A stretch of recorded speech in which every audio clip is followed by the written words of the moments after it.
Bienvenue la famille madridista, on se retrouve pour une nouvelle vidéo sur l'actualité Real Madrid. Sans Kroos, l'heure de fête Valverde est venue, le Real Madrid accélère pour Yoro et prépare un plan B en cas d'échec. Rejoins la chaîne, en vous abonnant pour rater aucune de nos nouvelles vidéos, je vous partage tous les infos du Real Madrid chaque semaine. N'hésitez pas à vous abonner en activant la cloche de notification pour suivre toutes les dernières informations du Real Madrid.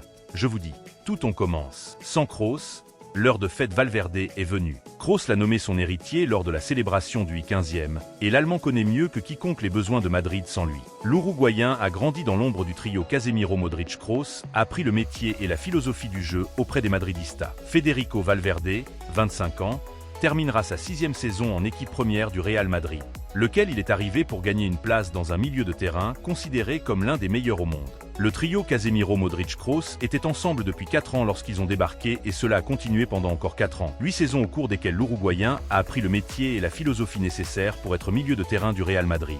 Le 5e capitaine de Madrid. Désormais, sans Casemiro et avec le départ de Kroos, Valverde doit faire un pas en avant pour devenir le leader du noyau de l'équipe et dissiper les doutes.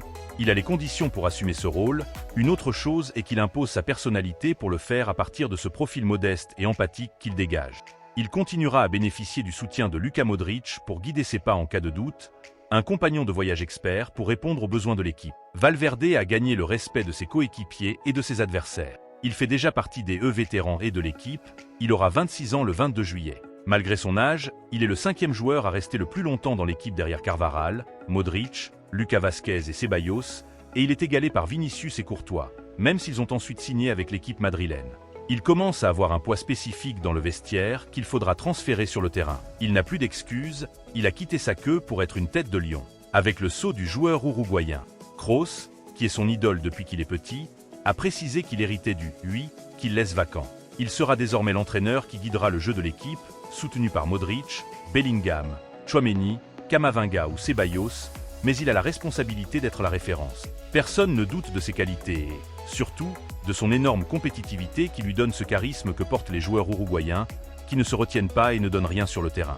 À ce dévouement, il faut ajouter le leadership, en assumant un rôle pour lequel il se prépare depuis 5 saisons, en se réfugiant dans les 258 matchs où il a défendu le maillot blanc. Un vrai milieu de terrain qui, lorsqu'il a rejoint l'équipe, avait une valeur marchande de seulement 6 millions d'euros après avoir payé 450 000 euros à Penarol en 2016 pour un joueur inconnu. 9 ans plus tard, sa valeur est 120 millions d'euros et il est prêt à diriger le football blanc. C'est l'heure de Federico Valverde. Le Real Madrid accélère pour Yoro et prépare un plan B en cas d'échec. Lille réclame un montant astronomique pour le jeune défenseur central et le PSG a rendu l'offre plus chère. L'équipe blanche a d'autres alternatives et cherche en Serie A.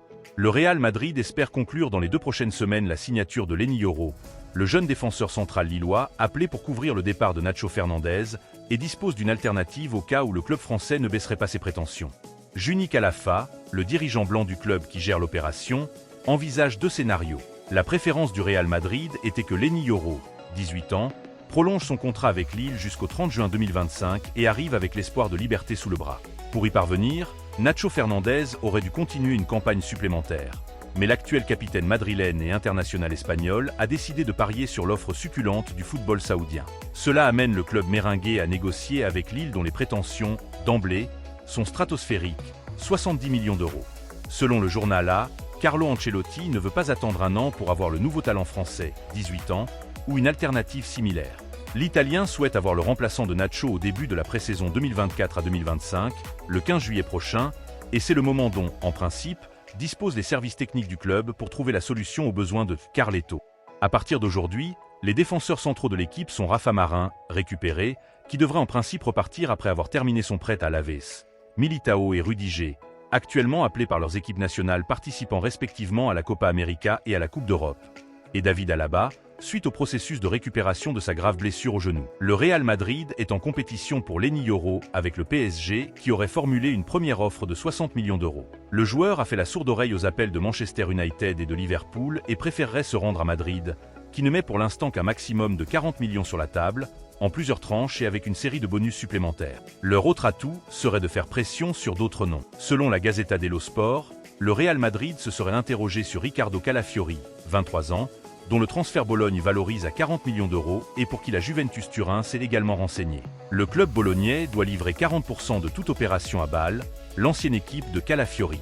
Et c'est dans ces chiffres que le Real Madrid souhaite maintenir l'opération Lenny Yoro avec Lille, avec l'autorisation du PSG et avec le nom de Calafiori comme manœuvre amusante.